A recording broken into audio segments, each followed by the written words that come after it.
the hawks. Listen when they talk.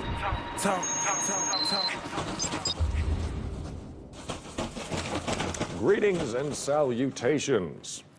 20 million. This year, 20 million human beings are already facing catastrophic famine and starvation, according to the United Nations. And we're only just 3 months in. 4 countries stand at the heart of this crisis: Yemen, Somalia, South Sudan, and Kenya. Just to give you some perspective on things, 20 million people is roughly the entire population of states like Florida and New York. This is without a doubt the biggest food and hunger crisis facing the world since World War II and the very creation of the United Nations, 1945. UN humanitarian chief Stephen O'Brien has stated that, quote, now more than 20 million people across 4 countries face starvation and famine. Without collective and coordinated global efforts, people will simply starve to death. Many more will suffer and die from disease. But will the world react, Hawk Watchers? Will the first world countries stand up and rescue the third world countries instead of just using them for their wealth and resources? The UN has come forward and declared that just $4.4 billion could solve this problem.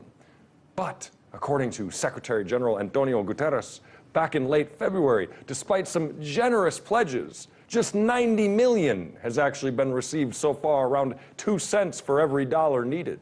The lives of millions of people depend on our collective ability to act in our world of plenty. There is no excuse for inaction or indifference. There is no excuse, unless, of course, you're profiting off of the misery of the world through arms sales and geopolitical maneuvering, which is why we are watching the Hawks. If you want to know what's going on in your city, in your streets, never back down like Tyrell, and the truth is what you seek. To analyze, investigate from the bottom to the top. You speak your mind like Sean Stone, whether they like it or not. I got Tabitha, Miss Wallace, with the wisdom and the pearl. Between the outrage and the evidence, what's going on in this world? Watching the Hawks, watching the Hawks, watching the Hawks. Listen when they talk. Welcome everyone to Watching the Hawks. I am Tyrell Ventura. And I'm Tabitha Wallace. Woo! That's 20 million. 20 million. And when you realize what a small amount that is to really just feed people, to save 20 million lives. Yeah. Most of them are, you know, the most at risk of people. And what infuriates me the most about all of this is that we waste more than enough food to feed them. I mean, here in the U.S., 50% of all of our produce, fruits and vegetables that are grown here in the U.S., worth about $160 billion, completely wasted, ends up in landfills. Across the world, we waste, get this, Tyrell, you're gonna, it's gonna stagger your mind. We waste across the world $3 trillion worth of food. A third of all food grown ends up as waste across the planet. That's a staggering. So we're literally throwing away $160 billion worth of food here in the United States, and across the world, we're just throwing away $3 trillion worth of food, and we have 20 million people who are starving. So I feel like there might be a way that we could put these two things together, and if we have more than we need, why throw it out if people need it? Exactly, but we're the U.S. We are the king of excess and waste. Come on, that's what we do. That's what makes us patriotic at the end of the day is, yes, more Slurpees, more plastic, we're ready to go, kick some butt. That's the idea, I know. Well, no, and that's why I pointed, because I want people to understand, especially here in the West, where, you know, we generally don't, at least on paper, or not on paper, but at least outwardly, we don't talk about, you know, oh, that we're hungry and things like that. But there's a lot of kids here in the U.S. that are suffering, that need food at the end of the day. We kind of paper that over a lot of times. But I wanted to give people that idea.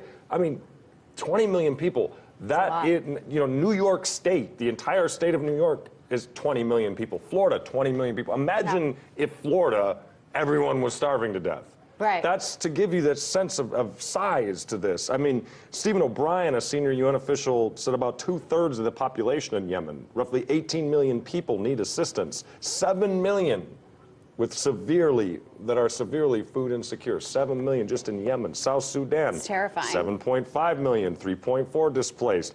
figure rose last year by 1.4 million. Somalia, been bad for a while there. 6.2 million people, half the population is in need of aid, 2.9 million of whom require immediate assistance. Kenya, 2.7 million. It really, it could reach 4 million in Kenya by April. This is a major problem that no one seems to want to talk about because we're too busy focused on like political infighting and things like that. Right, and spending money on arms. Yes. We're spending money on, instead of giving people food, you're giving them guns, and you can't figure out why hungry people are shooting at other people. Shocking, right? I mean, look at this. Britain licensed more than 3.3 billion worth of arms to its Gulf allies. Yeah. Since the bombing of Yemen began last March, the most recent bombing of Yemen. And U.S. President Barack Obama's administration offered Saudi Arabia more than 115 billion in weapons, other military weapons and training. So what they're doing is giving away billions of dollars to people who are literally waging war in other parts of the world, when really, if we are going to be that shining beacon on a hill that Republican presidents around have said, we're this shining beacon. We can't be that shining beacon Right. if we don't feed people, if we don't treat people with basic human respect. Most if the definitely entire true. state of Florida was starving, we'd do something. Most definitely. 20 million people starve around the world, we should do something. Definitely. Period. That's Today, the eyes of mainstream media and the political establishment in Washington, D.C. were fixated on Capitol Hill to witness the House Intelligence Committee hearing on the allegations of Russian hacking in the 2016 presidential election and the administration's claims of a little President Obama-sanctioned wiretapping during the election as well.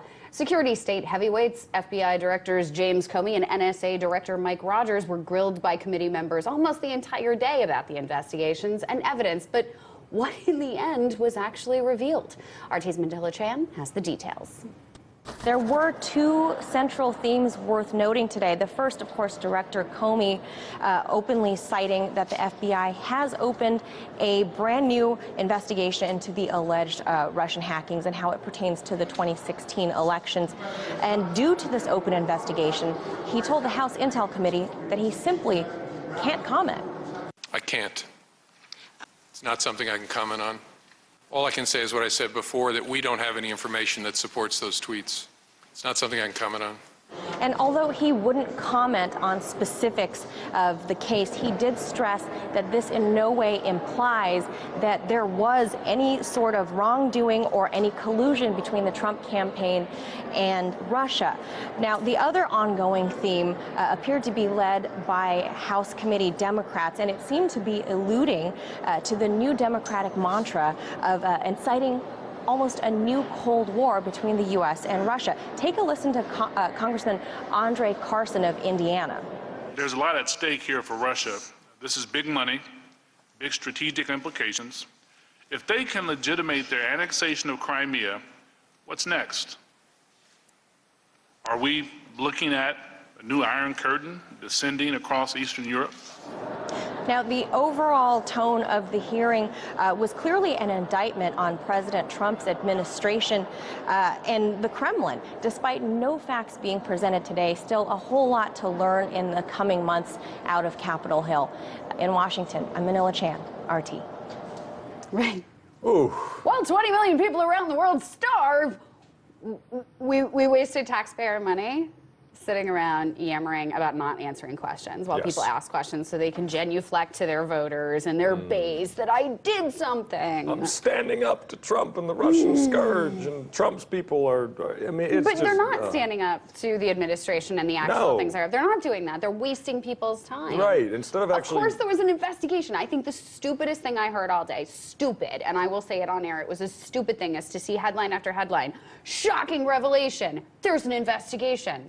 I would hope so. I would hope so. That is what their job is. And to pretend like we finally know is just, if you do not understand how the structure of government works, maybe don't write ridiculous headlines telling people that things are happening, because the vote hacking is the #1 thing that it was reported one way. They continue to report it that way. And at the end of the Adam day... Schiff keeps tweeting about hacking. And at the end of the day, it was the director stepped up and said, no actual physical votes were manipulated by any kind of hacking, Russian hacking or whatever in the election this year. No physical votes. Those were all safe, counted, done. So really what we're arguing is that there was some press and people who didn't agree with the mainstream media or the you know, one of the two-party storylines and narratives of what was going on, and they didn't vote the right way. So they weren't brainwashed the right way? Well, I mean, yeah, I mean, and that's what's what really... I just don't understand. Am I crazy for thinking that the whole thing comes down to, you guys, see, we have to tell them how to vote. We have to tell them how to think, because they can't do it for themselves. They do, and sometimes people don't always vote for their best interest. Sometimes people vote out of passion, out of fear. Well, what did you expect when you're running around screaming about the Russians and the wall and the Mexicans? At some point, people were going to just make bad decisions.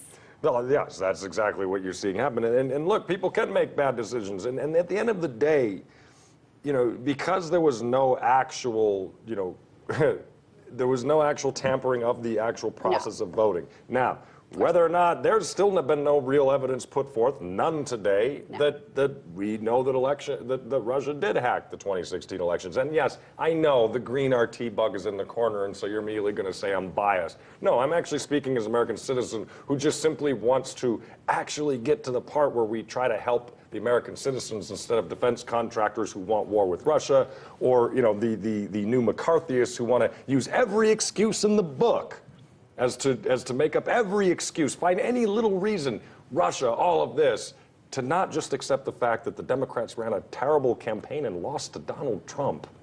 Wow. Yeah. You know, and now we're seeing this huge pop in circumstance, you know, on Capitol Hill, because like you said, Tabitha, everybody's got to get their 2 cents in. Everybody got to, ooh, look, see, I asked a question. Oh, wow, look, see, you know, look what I did. It's not about helping people. It's not about being servants. No. And I will quote one of the greatest women I've ever known, Sister Marie Leon LaCroix, and when, you know, when things get to a point where they are literally so hostile that you're not even remotely talking about what's important. And let's not act like we're not guilty of the same thing that we're accusing Russia of. 81 times the U.S. has intervened or manipulated or you know, helped you know, shift an election around the world 81 times between 1946 and 2000, according to Dov Levin, Carnegie Mellon University. 81 times. So we're not clean by any means when it comes to elections. Let's not fool ourselves. All right. As we go to break, Hawk Watchers, don't forget to let us know what you think of the topics we've covered on Facebook and Twitter. See our full shows at RT.com. Coming up, Sean Stone talks war, natural resources, and pipelines with author and Harvard PhD Dr. Iris Mack. Then, I need an old priest and a young priest because possession is on the rise. Here in the U.S., stay tuned to Watching the Hawk. Max Kaiser's Financial Survival Guide. Look, Stacy, here's my gold. I'm going to store it safely at the Federal Reserve. Are you sure it's still there? Are you going to get it back? Oh, heck yeah. Oh, heck no. What's this, a repatriation scheme? What do we get the rest, in 7 years? Don't let this happen to you. Watch Kaiser Report. You can see the border from here by the long steel fence that goes down this side, goes all the way down.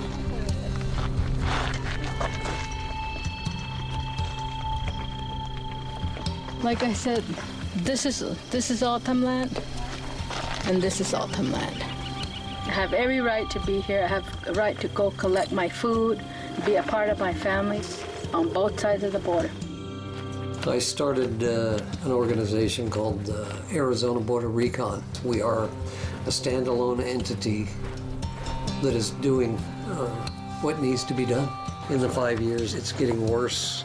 The violence is escalating because it's no man's land. Ranchers really get irate when somebody calls it a no man's land. They believe that their ranch is their ranch, and they don't believe that their federal government is taking responsibility for their security like they would for anywhere else in the country.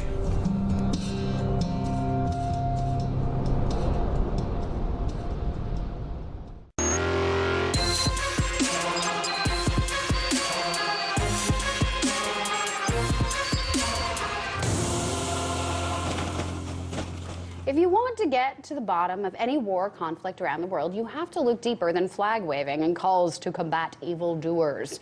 Sean Stone recently sat down with author, Wall Street trader, and Harvard PhD in applied mathematics, Dr. Iris Mack, to discuss how money and resources influence politics. Sean started by asking her, how much does controlling natural gas sales and pipelines from Qatar to Turkey to Western Europe influence the international involvement and focus on the Syrian civil war? Well, as I understand it, there are at least 3 natural gas pipelines that are competing for European markets. One from Qatar, I think the other one is from Iran, and then there's also one in the ocean coming, and it's controlled by Israel. And they all want to, I think, service the European natural gas markets. Right now, Europe is basically getting this natural gas from Russia via Ukraine. So you have all these different pipelines, and I nicknamed them the pipeline wars. So right now, I think the one from Qatar is US-backed, the one from Iran is Russia-backed. So I'm not saying there are no other reasons why people are in Syria, but I think those 2 pipelines play a pretty big role as to why we're over there. Mm-hmm. And certainly you mentioned Ukraine. Now, it's interesting as far as the Ukraine situation goes that before the coup d'etat in 2014, which was a U.S.-backed coup, basically the Ukrainian government was working to expand Russian influence, especially in the regions within Ukraine that are oil and gas rich. And then thereafter we saw the coup, and now it's basically gone the other way, and Ukraine has shifted back towards the EU-US factions. What role are we seeing as far as Ukraine as basically a sort of the center heartland of supplying gas and oil to Europe? Well, the pipelines from Russia have to flow, they flow through Ukraine. So if there's any problems in Ukraine geopolitically or even operational, that can affect the natural gas that Europe needs, especially in the wintertime. So it's a major, it's like Syria, it's in a very strategic location. So when you're assessing basically all, the nature of gas and oil pipelines and looking at the geopolitical structures, I mean, if an average person looks at this, how is the average person basically, how would you break it down for them to say, this is how this is actually affecting you? Like these faraway, countries in the Middle East and, and Central Asia that seem to have, no part in the American way of life or the European life. But at the end of the day, how would you break it down for them to say, look, these wars in the future will either raise the price of gas or lower the price of gas, or would you say it actually really doesn't affect the normal person, the average person? It's really more about the banks and the major energy conglomerates that are ultimately making more or less profit. Well, I would explain to the normal person the same way I would explain to my students, my university students, or my students I teach in an executive program on Wall Street. Normally they come to the class, I teach energy trading and risk management, and they think we're going to just sit in front of the computer and start making money. But we spend the first few weeks not only talking about financial markets, but we talk about first the physics and engineering behind energy, because there's a lot. I mean, most people don't realize how rich it is, of a subject it is. And I kind of got a gist of that when I was a kid, because I grew up in New Orleans, which is a big energy, hub. And even though I lived all over the world, I moved back a couple of years ago. And when you study energy and you look at energy, you have to look at so much. One of the things I joke about to my students, you have to look like maps. There's a lot of maps, weather maps, maps of the infrastructure, maps of the pipelines, maps of the power grid. And there's a lot going on. Then you have to look at geopolitics. You have to look at weather. You have to look at the financial markets. So the students are usually pretty excited because they don't realize how much they have to learn about energy, and they're not bored, but they realize also geopolitics and following the news plays a big role. So I've learned through my time in energy markets is that if I see something on the news and has to do with war or whatever, first thing I do is look for oil and gas pipelines. So that's basically to you a big indicator. Yeah, I mean, most of the wars are about oil and gas and other natural resources. Right, but that's what was said about Iraq, and that was something that always puzzled me, was the notion that if Iraq was mainly about asserting U.S. hegemony over Iraq's oil, which is obviously huge amounts of oil there. Why is it that we don't see basically U.S. hegemony over the Iraqi oil industry at this point? Yeah, I'm not sure. I think we just made a big mess of that one. Because I thought the whole point of it was, well, we were told democracy and weapons of mass destruction, but I think we all know by now it has to do with the oil. And somebody's got control over it. I don't know, exactly who it is, but it doesn't seem to be helping the economy here. Right. Well, that's always an argument as far as, things like the Dakota Access Pipeline, for example, right, and the Keystone Pipeline. The idea is, well, these are going to help the U.S. economy because we'll have more control over domestic oil and gas. In this case, Dakota Access Pipeline trying to move natural gas. But are we actually seeing that having basically U.S. domestic oil production is actually lowering the price of oil and gas for people? Well, I think, we've seen some periods of times where it's been lower. And what people have to remember, we don't just use oil and gas for, say, petrol or whatever. One of the main reasons why the energy market has become so developed is because the key reason why we need oil and gas is to generate electricity. And that's the reason why this whole thing is a bit tricky, because the electricity can't be stored. So you have to generate it basically, instantaneously, and you have to deliver it to the loads, to the actual locations that need the electricity. So you have a lot of primary markets, oil and gas, then you have this huge secondary market, electricity, which can be generated from oil, gas, solar, hydro, wind. So that's from a physics point of view, one of the reasons why this whole market can be volatile. It's not just the petrol you see in the car, the gasoline, but it's the electricity you need to turn on your light or to recharge your cell phone or whatever. People don't think about where that comes from. That comes from oil and gas, natural gas. Right, absolutely. But so across the board, you're saying in terms of analysis, do we see actual lowered prices when the natural gas and oil produced in the United States proper? Does that actually lower the prices for the consumer? It depends, because a lot of the times we produce it, we get it out of the ground or out of the water, we refine it, but we ship it overseas. So that doesn't affect the U.S. markets. It affects the oil companies or the natural gas companies, but may not affect directly the U.S. consumer.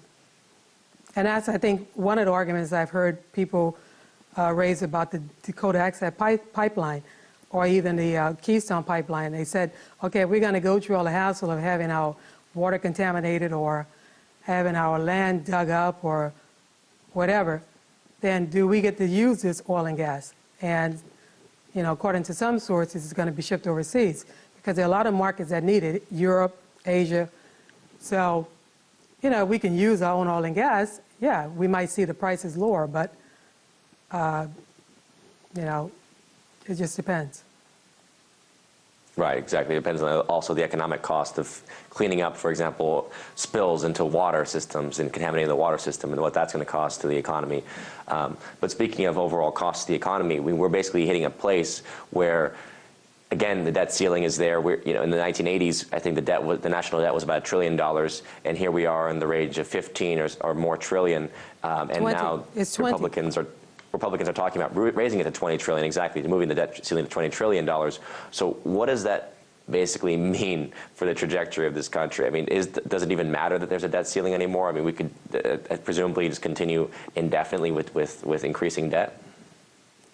Well, if you look at the debt clock, it says we have about 20 trillion in debt and almost about that much in 19-something trillion in GDP.